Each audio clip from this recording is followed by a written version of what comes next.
Hi guys, welcome back to another video. बालको, आज हम कक्षा 11वीं माइक्रो इकोनॉमिक्स प्रोडक्शन फंक्शन को स्टार्टिंग से लेकर एंड तक पूरी तरीके से समाप्त करने जा रहे हैं। अगर आप अभी भी माइक्रो इकोनॉमिक्स से परेशान हो तो यकीनन आपके पास हमारी ये हेल्प बुक तो नहीं होगी, क्योंकि परेशानी इसको लेने के बाद होती नहीं है। तो जो भी परेशान है टेंशन रखो, अपन ने खुद की हेल्प बुक बना ली, आपकी सभी परेशानियों का समाधान ये इतनी पतली सी बुक कर देगी। इसके अंदर सब कुछ मिल जाएगा, लिंक डिस्क्रिप्शन में डाल दूंगा। पर उससे पहले चलिए शुरू करते हैं, बात करते हैं प्रोडक्शन क्या होता है। देखो, सिंपल भाषा में आप और मैं, हम दोनों जानते हैं प्रोडक्शन का मतलब होता है चीजों को बनाना।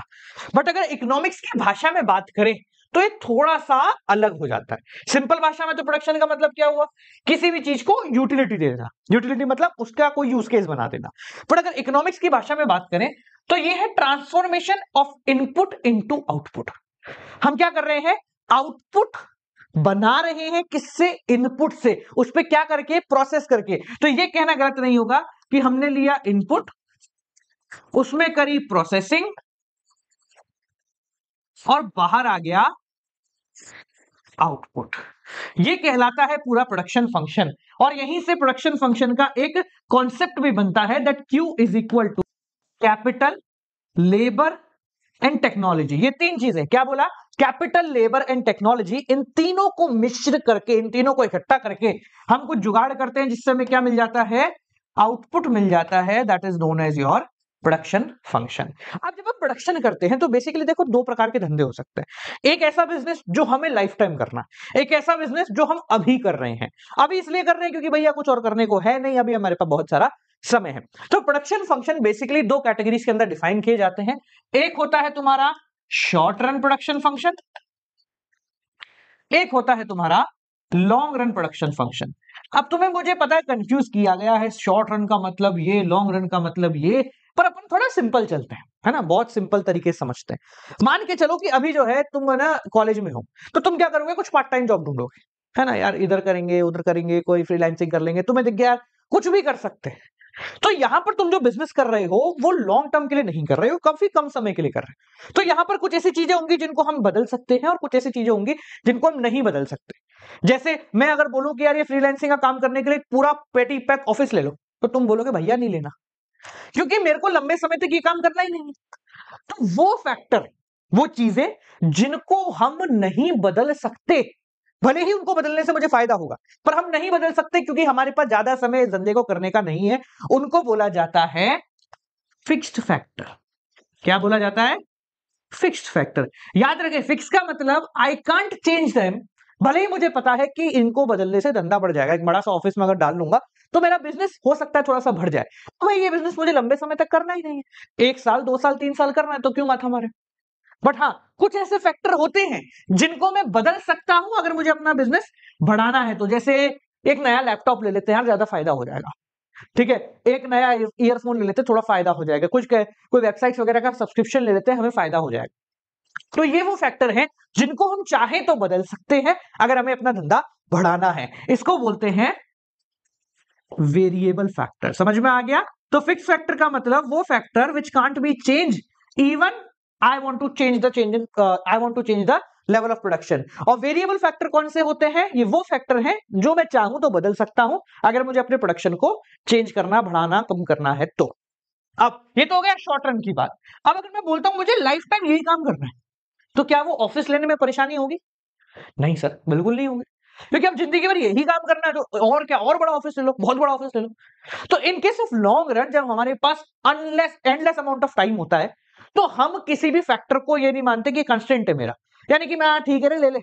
तो in case of long run सारे फैक्टर वेरिएबल बन जाते हैं, कुछ भी फिक्स नहीं है। जो चाहूं वो चेंज कर सकता हूं, क्योंकि मुझे टिल दी एंड यही बिजनेस करना है, ठीक है। ये आपके फर्स्ट ईयर के अंदर आएगा अगर आप कुछ इको से रिलेटेड करते हैं तो। अभी जो हमें पढ़ना है वो है short run production function. Basic category समझ लो, एक फैक्टर फिक्स है, एक फैक्टर वेरिएबल है। अब इसको थोड़ा फैक्ट्री लेवल पे लेके चलते हैं, है ना, थोड़ा समझने में आसानी होगी, है ना, और क्वेश्चन बनाने में और चीजों को लिखने में आसानी हो जाएगी। सो अगर मैं बात करूं कि मेरी एक फैक्ट्री है, तो वो फैक्ट्री, उसके अंदर की मशीन्स, ये जनरली कहलाएंगी मेरी फिक्स फैक्टर, जिनको मैं नहीं बदल सकता। बहुत बड़ी फैक्ट्री है, बहुत बड़ी बड़ी मशीन्स हैं, तो मैं इनको नहीं बदल सकता क्योंकि ज्यादा लंबे समय तक मैं ये काम नहीं करूंगा। वेरिएबल फैक्टरी या वेरिएबल फैक्टर में आएगा रॉ मटेरियल, अभी ज्यादा रिक्वायरमेंट है तो और ले आओ, लेबर ज्यादा रिक्वायरमेंट है तो और लोगों को ले लो, फ्यूल ठीक है ज्यादा पावर ले लो। तो ये सारी चीजें कहलाती हैं वेरिएबल फैक्टर, जिनको मैं चाहूं तो बदल लूं। इस चैप्टर को अगर आपको बहुत बेहतर तरीके से समझना है तो फिक्स फैक्टर को आप हमेशा रखिए लैंड यानी जमीन, और वेरिएबल फैक्टर को हमेशा रखिए लेबर यानी कि काम करने वाले मजदूर।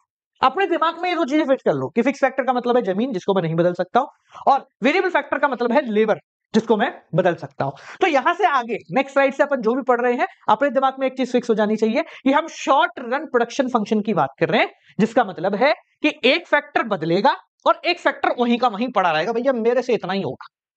समझ में आ गया? Because we are talking about short run production function. ठीक है, चलिए तो अब शॉर्ट रन के अंदर दो तीन प्रकार के प्रोडक्ट्स होते हैं जिनको पहले अपन समझते हैं, उसके बाद इसका एक लॉ है जो आपके आएगा ही आएगा एग्जाम में, तो उसको तो पढ़ के रट के मतलब याद ही कर लो, दिमाग में उतार ही लेना।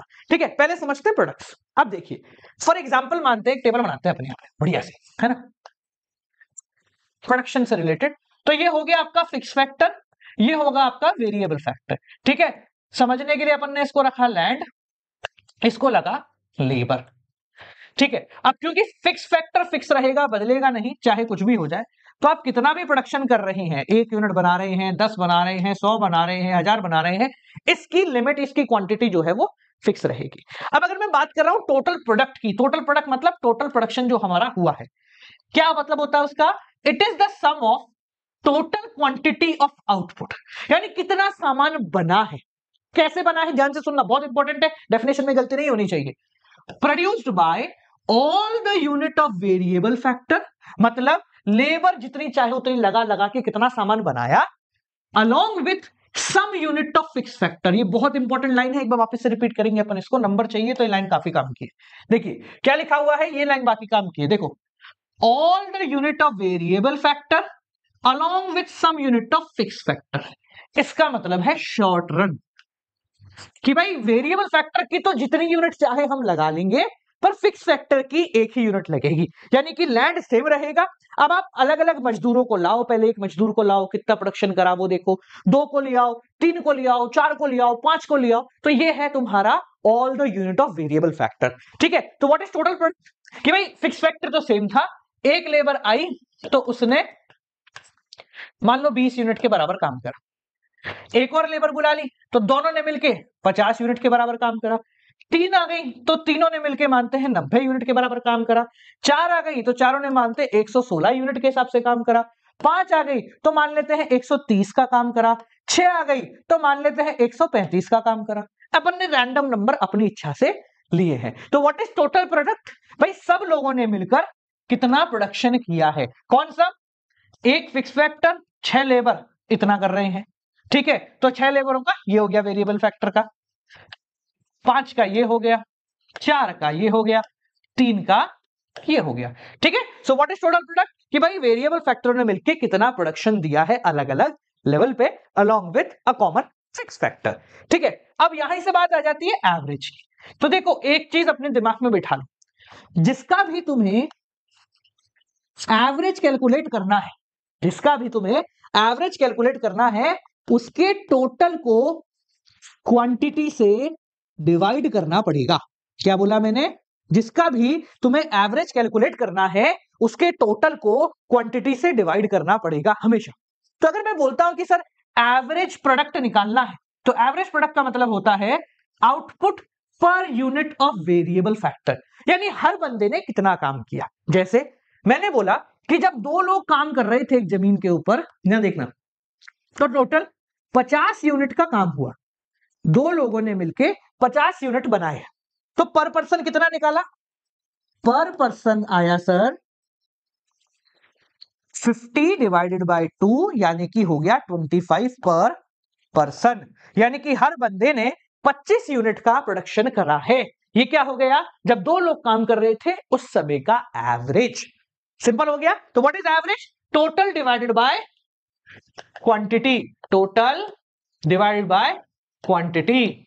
देखो एक बंदे ने, अब ये तो फिक्स है इसको छोड़ देते हैं, एक बंदे ने 20 यूनिट बनाया तो 20 डिवाइडेड बाय 1 20। दो बंदों ने 50 बनाया तो 50 बाय 2 25। तीन बंदों ने 90 बनाया, ये हो गया 30। चार बंदों ने 116 बनाया तो कितना हो गया, 4 दूनी 8 और 3 गया तो 36 9 29। ठीक है, पांच लोगों ने 130 बनाया तो कितना हो गया, 5 दूनी 10 बचा 3 6 26। छह लोगों ने, मान लेते हैं कितना करें इसको, इसको थोड़ा कम ज्यादा करते हैं, 132 कर लें, 132 हाँ हो गया। ठीक है, तो ये क्या हो गया, ऐसे हो गया।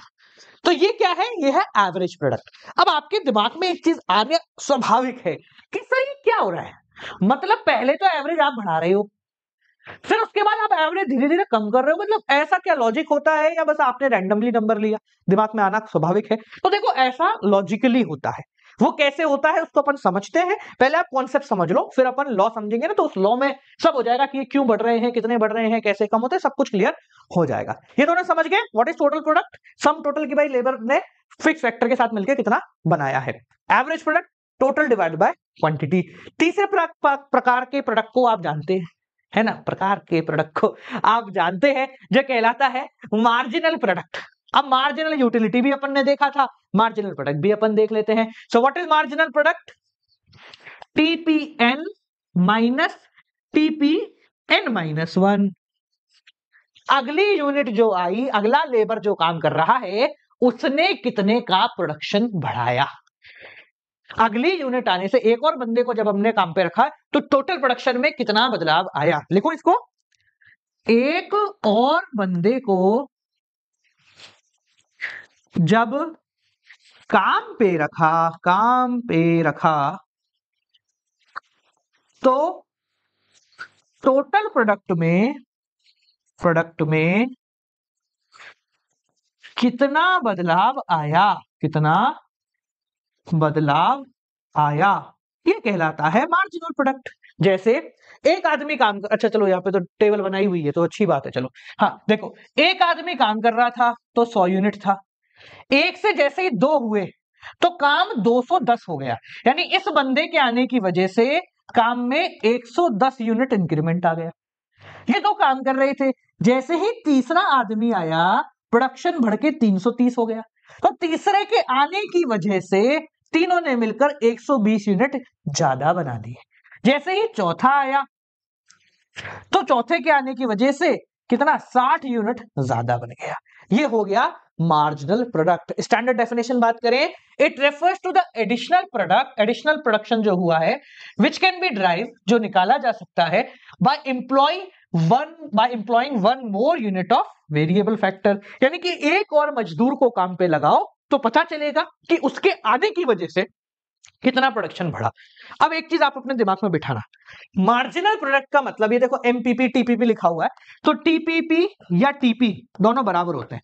या टीपी का फुल फॉर्म होता है टोटल प्रोडक्ट, या टीपीपी कुछ किताबों में लिखा रहता है जिसको बोलते हैं total physical product. Physical product मतलब बिल्कुल सेम है, बस ये थोड़ा सा स्पेसिफिकेशन है, ये बताता है कि भाई प्रोडक्शन गुड्स के बारे में ही बात करें, सर्विसेज के प्रोडक्शन में ये लॉ कहीं काम नहीं करेगा, ये कानून, ये सब थ्योरी कहीं काम नहीं करेगी। ठीक है, तो दोनों बातें एक ही है। ठीक है, एक बार और समझते हैं इसको। देखो, मार्जिनल प्रोडक्ट का मतलब है कि एक और व्यक्ति के आने की वजह से प्रोडक्शन में कितना बदलाव आया। अब याद रखना, मान लो एक आदमी काम कर रहा है, 100 यूनिट बना रहा है, दो आदमी आए तो 210 हो गया।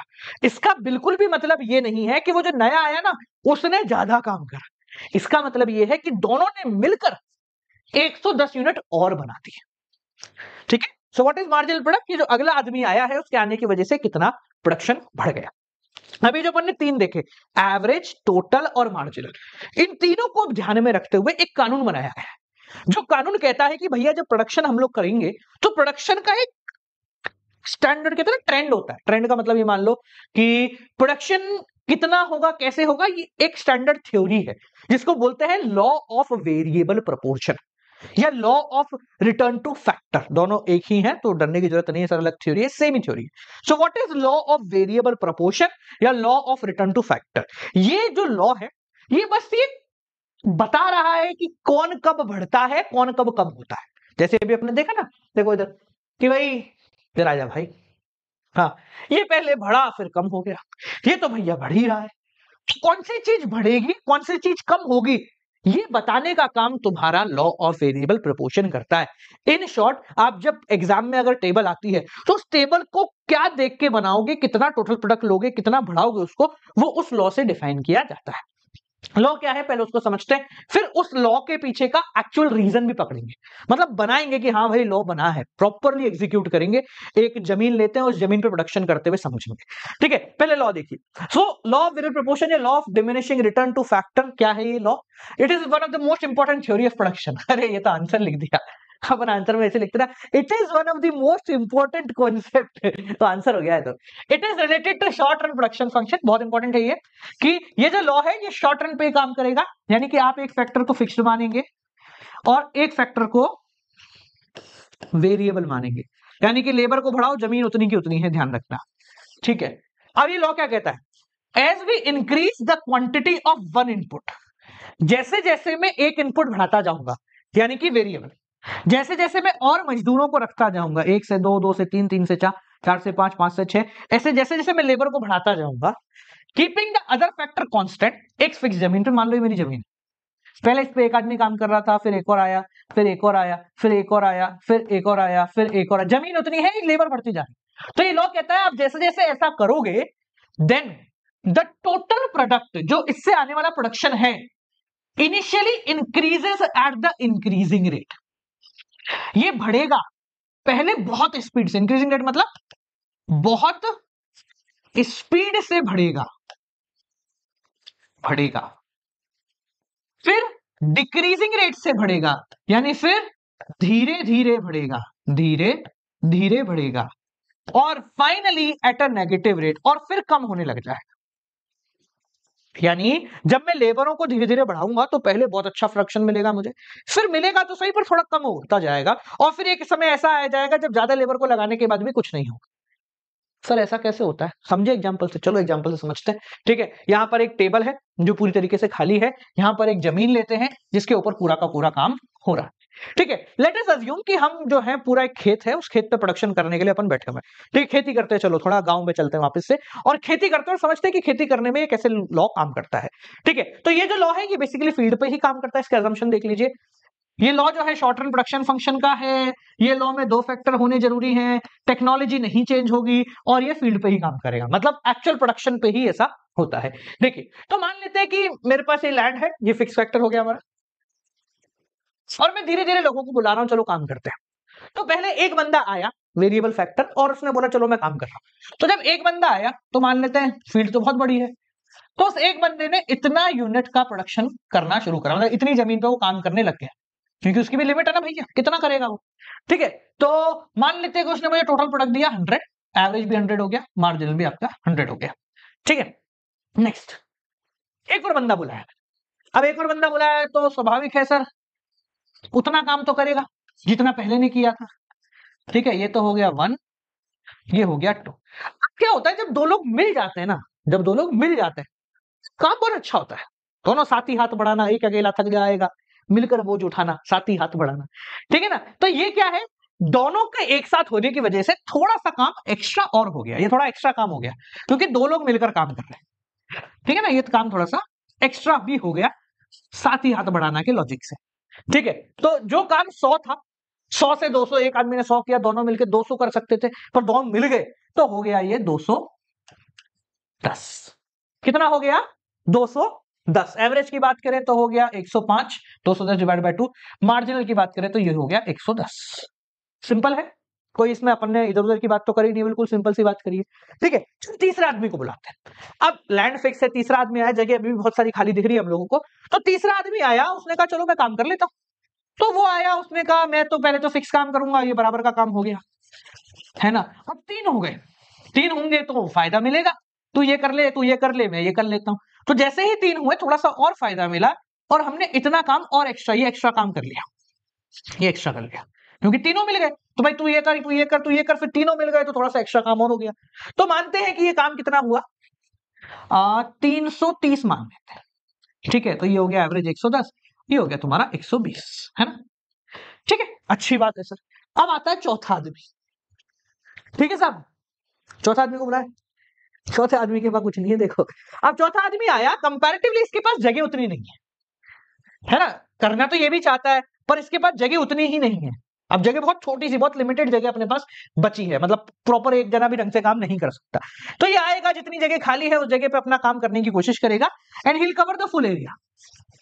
उसने पूरा एरिया कवर कर लिया, पर स्टिल एरिया तो बहुत लिमिटेड है। अब फिक्स फैक्टर अपना अड़ने लग गया ना कि जमीन तो खत्म हो गई है भाई पूरी, 3 लोग मिलके इतना तो काम निपटा ही रहे। ये चौथा आया, इसने साथ में तो मिल गया, जगह उसके कितने किया 420 हुआ, यानी कि इन टोटल कितना 90 यूनिट्स का इंक्रीमेंट। अब हमारे पास जगह नहीं है, बिल्कुल फिक्स हो गए हम, पूरे भर चुके। ठीक है, अगर एवरेज की बात करें तो एवरेज देखो धीरे धीरे डाउन होने लग जाएगा, 105 का एवरेज आ गया है। ठीक है, आगे बढ़ते हैं, एक और बंदा बुलाते हैं। देखो फिक्स फैक्टर पूरी तरीके से भर चुका है, वी डोंट हैव स्पेसेस, हमारे पास जगह नहीं है साहब, कैसे करेंगे? ठीक है, पर एक बंदा आया, वो थोड़ा सा टेक्निकल एक्सपर्ट मान लेते हैं अपन उसको। तो उसने कहा यार देखो अच्छी बात है तुम्हारे पास जगह नहीं है, थोड़ा सा अपन इसको रिस्ट्रक्चर करते हैं, मतलब तुम करो, मैं थोड़ा सा तुम्हें मैनेज करने का काम करता। नेता होता है ना वह, ठीक है तू ये कर ले, तू वो कर ले, थोड़ा सा हमने एडजस्टमेंट कर लिया जैसे तैसे, और थोड़ी सी साइड में जगह बचा ली, कोने में जगह बचा ली, बोले यहाँ काम हो रहा है, इसमें थोड़ी सी जगह और हो सकती है, तू ये वाला कर ले, तू वो वाला कर, थोड़ी बहुत सेटिंग करी उसने। और सेटिंग कर करके खींच तान के सब कुछ जुगाड़ लगा के, जो भी वो कर सकता था सारा दिमाग लगा लोगों के, मान लेते प्रोडक्शन उसने कितना कर दिया 490, कुछ भी करके, मतलब थोड़ा सा और दिमाग लगाया, साइड में थोड़ी सी जगह बचा दी।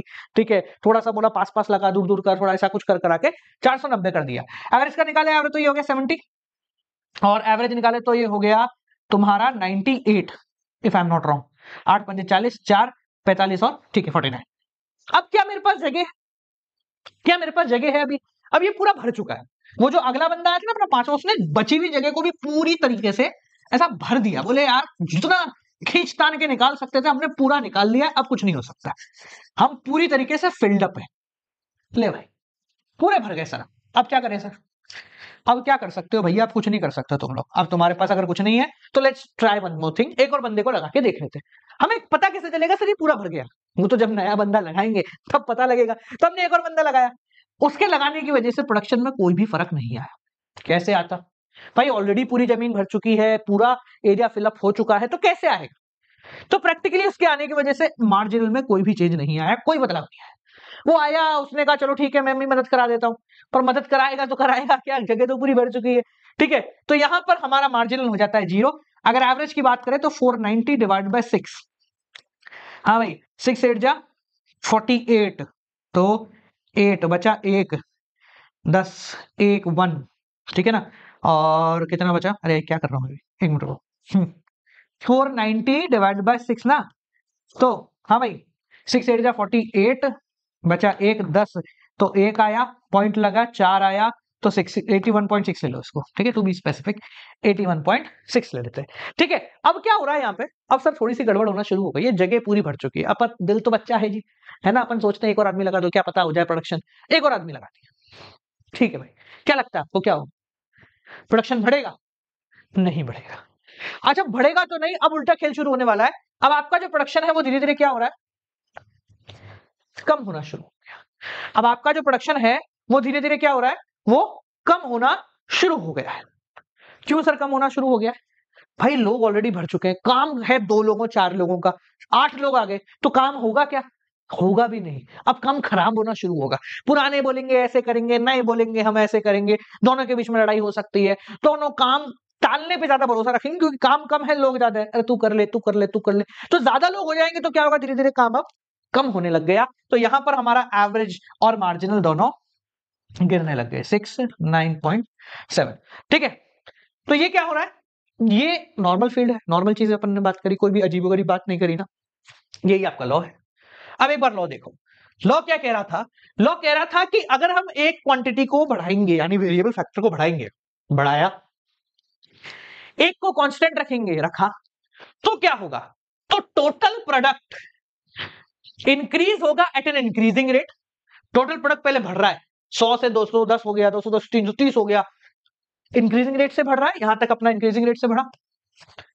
ठीक है, ये इंक्रीजिंग रेट से बढ़ा। फिर क्या होगा sir? Then at A decreasing rate, फिर बढ़ेगा तो सही पर कम रेट से। जैसे देखो ये 330 से 490 ही बढ़ा, फिर 70 बढ़ा, फिर 0 बढ़ा, तो ये डिक्रीजिंग रेट से बढ़ा। And then at a negative rate, और फिर बेसिकली क्या हो रहा है, कम होना शुरू हो गया। बस यही तो था लॉ। हम लॉ से डर रहे हैं, अरे इतना आसान था सर लॉ।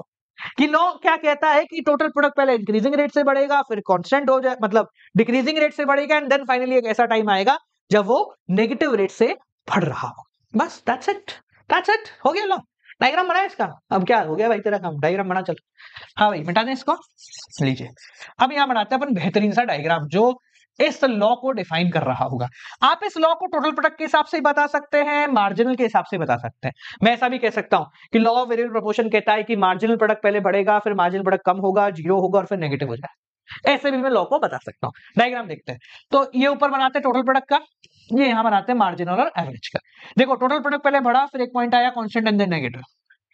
पहले बढ़ा, फिर थोड़ा धीरे धीरे बढ़ा, फिर एक पॉइंट आया, यहां पर देखो 490 से 490, एंड देन फिर क्या होने लग गया, फिर गिरने लग गया। अगर मार्जिनल प्रोडक्ट की बात करें तो देखो मार्जिनल प्रोडक्ट पहले बढ़ रहा है, फिर कांस्टेंट नीचे गिरने लग गया, एक पॉइंट आया जब जीरो हुआ और फिर नेगेटिव हो गया। अगर एवरेज की बात करें तो एवरेज भी यहां से शुरू हुआ, थोड़ा धीरे बढ़ा, यहां आया, and then here it comes. Average कभी भी जीरो नहीं होगा, ये एवरेज प्रोडक्ट हो गया, ये मार्जिनल प्रोडक्ट हो गया। ठीक है, अब यहीं से तीन तरीके की मैंने यहां पर डिफरेंशिएशन कर दिया, 1 2 3। ये तीन कहलाते हैं स्टेजेस। क्या कहलाते हैं बेटा? Stages of production. पहले स्टेज को कहते हैं इंक्रीजिंग रिटर्न, अब समझ गए होंगे सारे क्यों कहते हैं, क्योंकि सब कुछ बढ़िया आ रहा है। दूसरे को कहते हैं डिक्रीजिंग रिटर्न, रिटर्न तो आ रहे हैं, आ तो रहा है प्रोडक्शन पर इतना स्पीड से नहीं आ रहा। और तीसरे को कहते हैं नेगेटिव रिटर्न, बट नेगेटिव आ नहीं रहा और जा ही रहा है। ठीक है, अगर डायग्राम में इसको बनाना हो तो हम कैसे बनाएं? चलो ऐसे बनाते हैं, कोशिश करते हैं। ये लीजिए,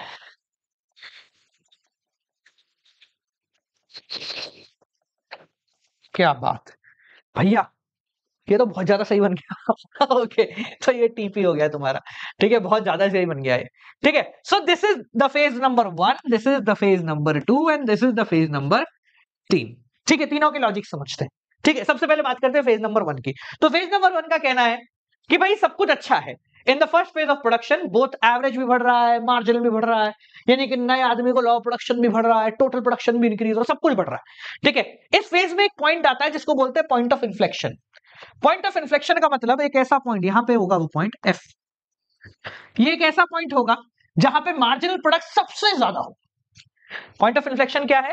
एक ऐसा पॉइंट है जहां पर मार्जिनल प्रोडक्ट सबसे ज्यादा होगा, मैक्सिमम होगा। ठीक है, जैसे अगर इसमें बात करें तो ये रहा एक तरीके से पॉइंट ऑफ इन्फ्लेक्शन एफ। ठीक है, यहां पे मार्जिनल प्रोडक्ट सबसे ज्यादा है, और जैसे ही मार्जिनल प्रोडक्ट फिर गिरना शुरू होगा, पहला फेज खत्म हो जाएगा। जैसे ही मार्जिनल प्रोडक्ट गिरने की तरफ झुक रहा होगा, वैसे हमारा पहला फेज खत्म हो जाएगा। कुछ किताबों में इस एफ पे ही पहला फेज खत्म करते हैं, पर आपको ऐसा नहीं करना है बेटा, वो गलत है। सही जो है as per the rule of your board वो ये है कि जैसे ही दोनों गिरना शुरू होते हैं, वहां पे हमारा पहला प्रोडक्ट खत्म हो जाएगा। Even though you can check, इसको ऐसा भी कर सकते हैं, देखो मैं अपनी किताब से भी दिखा देता हूं ये चीज। ठीक है, इसको ऐसा भी करते हैं, इसको थोड़ा सा सही कर लेता हूं मैं, तो और बेहतर आपको दिख जाएगा। अपन यहां बढ़ाते, रुको एवरेज को बिठाते हैं ताकि आप लोग कंफ्यूज ना हो कहां होगा। ठीक है, ये देखो, ये लो, ये लो, तो जहां पर ये एवरेज और मार्जिन दोनों मिल जाएंगे, not at the point of inflection, ये जैसे ये दोनों मिल रहे होंगे, दोनों मीट कर रहे होंगे। जैसे देखो ये 120 से 90 आया, तो 120 से 90 गिर रहा है, ये 110 से 105 आ रहा है, तो ये यहां कहीं होगा, ये इतना गिरा, तो ये कहीं ना कहीं मीट करेंगे। तो जहां ये मीट कर रहे हैं वहां पर अपना पहला फेज खत्म हो जाएगा। समझ गए सर? ऐसा क्यों होता है, शुरू में सब क्यों बढ़ता है? अरे बहुत आसान है सर, आपका फिक्स फैक्टर बहुत बड़ा है, तो आप को अच्छा यूटिलाइज कर पा रहे हो, जगह को यूज कर पा रहे हो। ठीक है, कोऑर्डिनेशन बढ़ रहा है, दो लोग आके काम कर रहे हैं तो कोऑर्डिनेशन इंक्रीज हो रहा है। एफिशिएंसी बढ़ रही है, साथ ही हाथ बढ़ाना वाला काम चल रहा है, तो एफिशिएंसी धीरे धीरे इंक्रीज हो रही है। अब जब पहला फेज खत्म होने लगता है, दूसरे फेज में हम आ जाते हैं।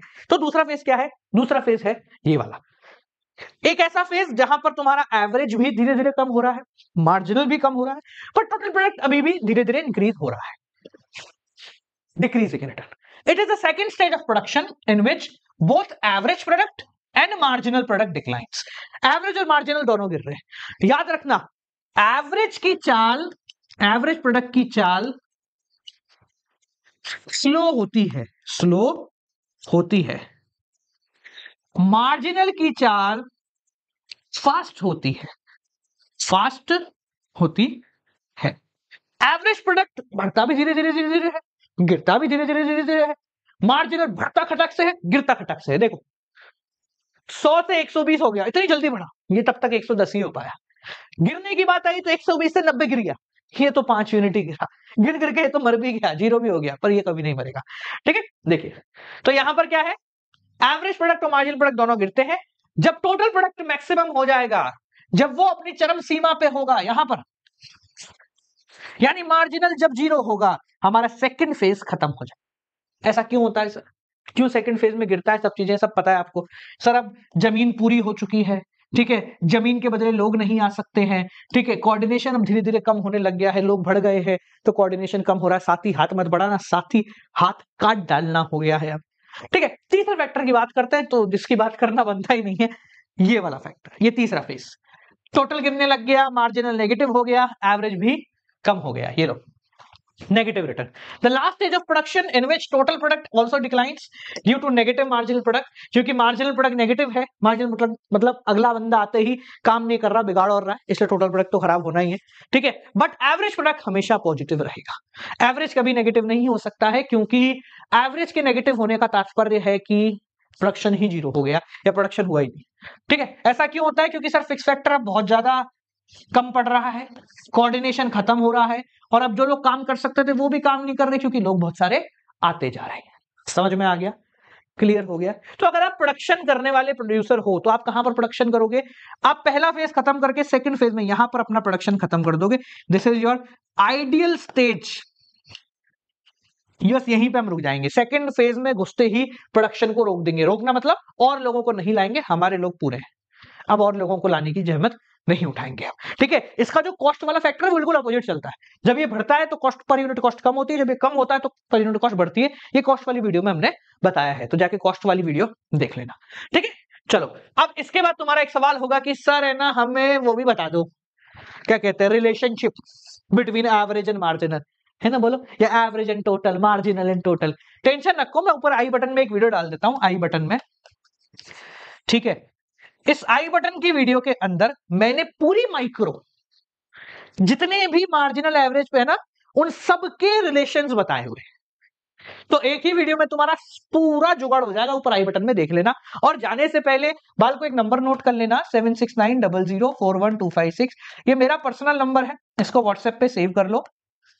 ठीक है, मुझे, अबे ये कौन सा व्हाट्सएप है, हाँ व्हाट्सएप पे सेव कर लो, मुझे हाई लिख के भेज दो, तो तुमको जो भी चाहिए ना वो सब मिल जाएगा। मैं एक ऐसा मैसेज भेजूंगा जिससे तुम्हारे सारे चैप्टर के note, sample paper, important question सब कुछ उसमें होंगे।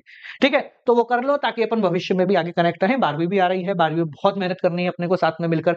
ठीक है, जैसे तुम्हारी 11th में माइक्रो की हेल्प बुक है, 12th में तो अपनी पेटेंट राइट हेल्प बुक्स हैं, तो तुम्हें कहीं भागने की जरूरत नहीं है, पहले दिन से ही उसको लेना और टेंशन फ्री हो जाना। और साथ साथ में 12वीं में अपना बैच भी है, सारथी, ठीक है ना, जिसमें मात्र 3100, अभी जो प्राइस है वो बता रहा हूं, में हम लोग accounts plus eco plus business, ये तीनों सब्जेक्ट फुल ईयर पढ़ाते हैं, that too life, doubt session और प्रैक्टिस शीट, XYZ सब होता है, सारे जुगाड़ अपन ने कर रखे हैं। ठीक है, तो वो 12th में अपन उस बारे में बात करेंगे, पर अभी जो है आपके लिए इतना ही है।